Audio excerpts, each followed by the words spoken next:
ராமநாதபுரம் மாவட்டம் கமுதி அருகே கீழநரியன் கிராமத்தில் உயர்நீதிமன்ற உத்தரவின்படி ஆக்கிரமிப்பை அகற்ற முயன்ற வருவாய்த்துறை அதிகாரிகளை தடுத்து நிறுத்தி போராட்டத்தில் ஈடுபட்ட நிலையில் பெண்கள் மூவர் உடலில் மண்ணெண்ணெய் ஊற்றி தீக்குளிக்க முயன்றனர்.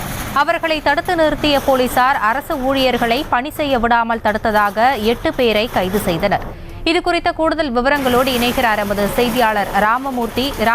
வணக்கம். என்ன நடந்தது? விவரங்களை பதிவு செய்யலாம். நிச்சயமாக நீதிமன்ற உத்தரவின் காரணமாக ஆக்கிரமிப்பு அகற்றிய வருவாய்த்துறையினரை கண்டித்து பெண்கள் தீக்குளிக்க முயற்சி செய்தனர்.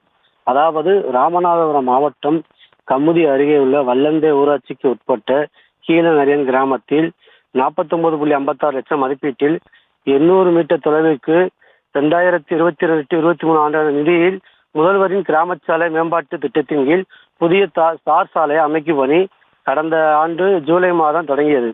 இந்த நிலையில் கிராமத்தின் தெருவில் முடிவு பகுதி வரை 11 சதுரடி பரப்பளவு ஆக்கிரமித்து அங்கு சிலர் தகர கொட்டாய் அமைத்து சாலை பணிகளை மேற்கொள்ள விடாமல் தடுத்து வந்தனர்.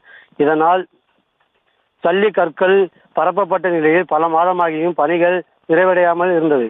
இருசக்கர வாகனங்கள் மற்றும் 4 சக்கர வாகனங்கள் செல்ல முடியாமல் வாகன ஓட்டிகள் பொதுமக்கள் சிரமப்பட்டு வந்தனர்.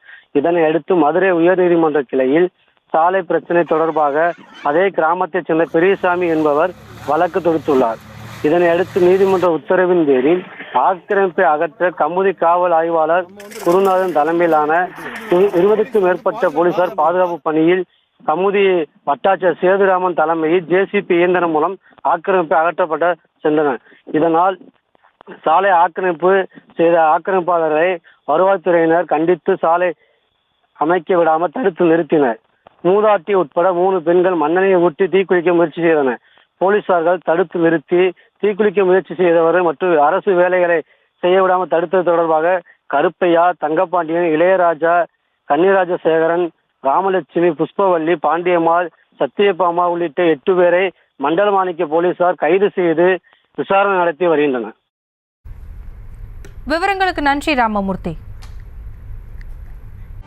செய்திகளை உடனுக்குடனும் துல்லியமாகவும் தெரிந்து கொள்ள சப்ஸ்கிரைப் பண்ணுங்க.